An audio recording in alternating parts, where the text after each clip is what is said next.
Alright everybody, how you doing? So that's me set up camp for the night. I'll explain how I'm getting on later on, but what I wanted today is get started on the first part of the project that I've called My Journey. So if you didn't see my last post, what I'm going to do is each night when I find out where I'm going to sleep, I am going to break down my journey from being like 17, 18, just before and just when I started gambling, right up to as I sit here right now and everything in between. The whole point of that is hopefully that if you're young yourself, or if you've got a young person in your life, you can show them and they'll be able to relate to a lot of it, and hopefully they can learn from my mistakes and not make the same ones as I did. So I'll just get started, and the first chapter is called Young and Naive. So if I was to describe me, to anybody that didn't know me when I was younger, I would say 3 words. I was happy, confident, motivated. So what I mean by that is I loved my life, I loved my friends, I still love my friends and my family. I was confident enough, I didn't mind who I was confident in my own body and my own mind, and I was motivated in the sense that I wanted my mum and dad to be retired by the time I was this age, feet up on the couch, but obviously things didn't quite work out that way. So the 2 main points that I would focus on in this chapter is leaving school and getting released from professional football, or a professional football environment. That was the 2 turning points in my life that coincided roughly about the same time. So I loved school, I absolutely loved it. I was so comfortable in my environment, I was popular, I loved it, I loved learning, I loved the patter. And football, if you haven't seen any of my posts before, it was my whole life. I felt embarrassed to complain, or not to complain, but to tell people that I was doing about leaving school. And I was ashamed of myself for getting released from the environment that I was in at football. I felt like I'd put a lot of hard work into it, and I thought I deserved a wee bit better. Not ability wise, but in terms of how hard I worked, I thought I deserved better. Didn't work out that way. I felt I'd let my dad down. My dad took me everywhere with football, came and watched me when I was shocking, and I didn't let him down at all.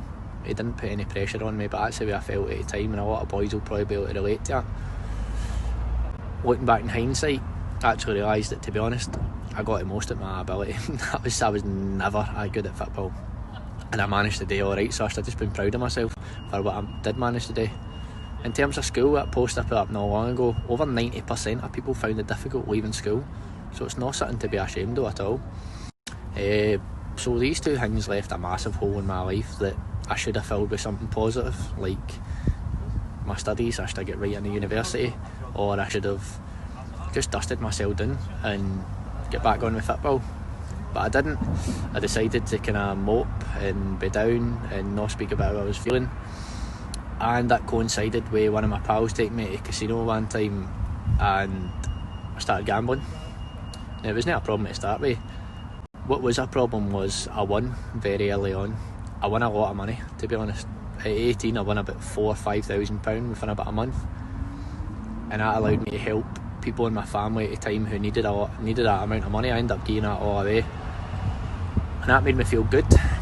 But it also gave me a stupid idea that gambling was a way of making money, and that's really where I fell. Gambling ain't a way of making money, it's a way of entertainment.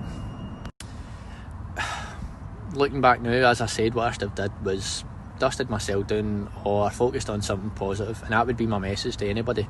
When you leave school, don't leave yourself idle. You might not know exactly what you want to do with your whole life yet, but be productive.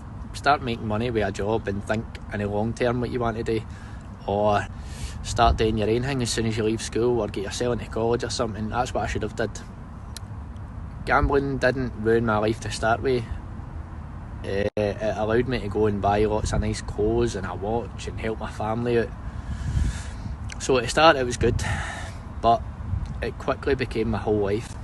And I won't delve too much into tomorrow night's chapter, but it very quickly spiralled out of control, and I should have dropped the hard man act. I should have let my ego go, put my hand up and say that I needed help, but I didn't. and it led me into some terrible situations. But hopefully that I know there will be some of you that can relate to what I've said already, and tomorrow is the most important chapter.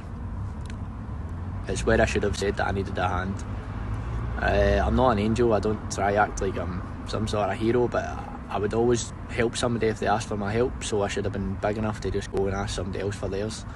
Whether it be my mum, dad, my doctor, one of my pals, I should have just said, look, this is getting out of control. That's why I'm trying to do what I'm doing with Gam Talk. It's trying to let, not just boys, let young people understand that a problem that size is much easier to deal with than when you're in thousands of pounds of debt and when you want to, when you don't want to be here anymore. But tune in tomorrow and I will explain, as I said, it's the most important chapter. I'll try break these down into one video, but I'm honestly terrible on phones now. I don't know how to work them. Thanks very much, and I'll